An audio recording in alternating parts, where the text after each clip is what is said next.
আসসালামু আলাইকুম my lovely viewers, welcome back to my channel Marina's cooking show. আশা করছি সবাই সুস্থ আছেন।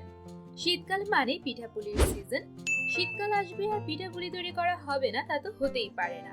আজকে আপনাদেরকে তাই তৈরি করে দেখাবো শীতকালীন একটি জনপ্রিয় পিঠা, এবং সেটি হলো দুধ চিতই পিঠা। চলুন তাহলে দেরি না করে ফুল রেসিপিটি দেখে আসা যাক।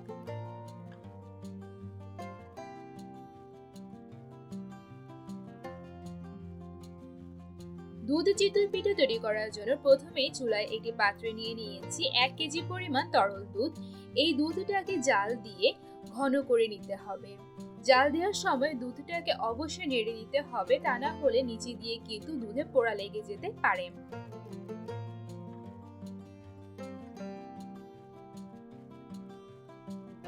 দুধটাকে জাল দিতে দিতে ঘন হয়ে ঠিক এই পরিমাণের কনসিস্টেন্সি চলে আসলে স্ক্রিনে দেখে আপনারা যেমনটা বুঝতে পারছেন, তখন দুধটাকে উঠিয়ে রাখতে হবে।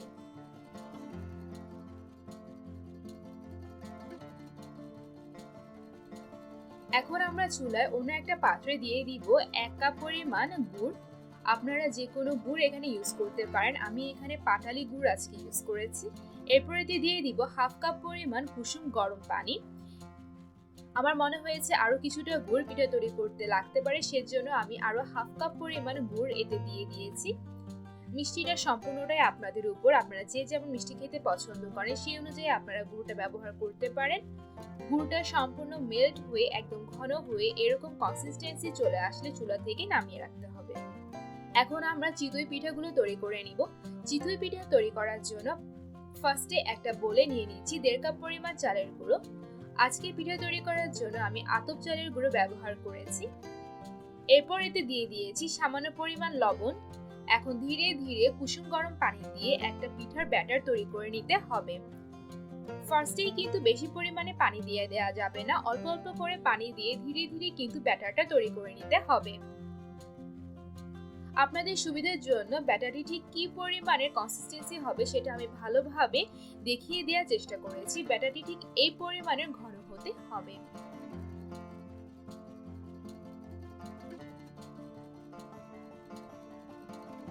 আজকে পিঠা তৈরি করার জন্য আমি মাটির খোলা বা যেটাকে মাটির তাওয়া বলে সেটা ব্যবহার করেছি।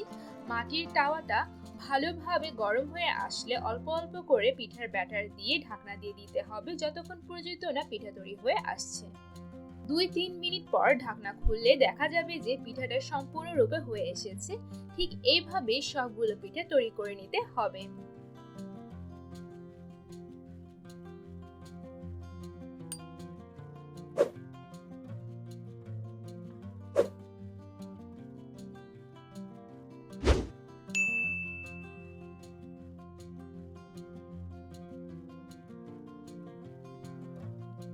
এখন আগে থেকে যে দুধটা জাল দিয়ে ঘন করে রেখেছিলাম সেই দুধটা কুসুম গরম থাকা অবস্থাতে মেল্ট করে রাখা সম্পূর্ণ গুড়টা দিয়ে দুধের সাথে ভালোভাবে গুড়টাকে মিশিয়ে দিতে হবে।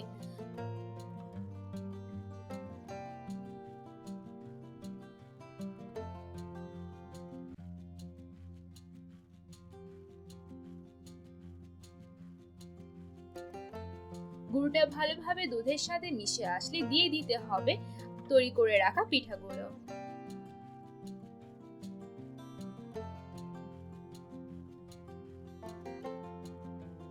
পিঠাগুলো দিয়ে ভালোভাবে পিঠাগুলোকে দুধের মিশ্রণের মধ্যে ডুবিয়ে দিতে হবে। এখন পিঠাটা ঢাকনা দিয়ে ঢেকে কয়েক ঘন্টা পর্যন্ত রেখে দিতে হবে, যতক্ষণ পর্যন্ত না সম্পূর্ণ দুধটা পিঠাগুলো সোক করে নিচ্ছে। কিছুক্ষণ পর ঢাকনা উঠিয়ে পিঠাগুলো দেখলে বোঝা যাবে যে দুধের মিশ্রণটি পিঠাগুলো অনেকটুকুই সোক করে নিয়েছে। এবং যখন পিঠাগুলো উঠানো হবে তখন পিঠাটা ভারী হলে আপনারা বুঝতে পারবেন যে পিঠাটা সম্পূর্ণভাবে রসে ভিজে গিয়েছে। হয়ে গেল খুবই মজাদার দুধ চিতই পিঠা। শীতকালে গরম গরম এই পিঠাটি খেতে কিন্তু খুবই ভালো লাগে। আপনারা চাইলে গুড়ের বদলে কিন্তু চিনি দিয়েও এই পিঠাটি তৈরি করতে পারেন। সেক্ষেত্রে আপনারা দুধের মধ্যে কিন্তু চিনি মিশিয়ে দিতে পারেন।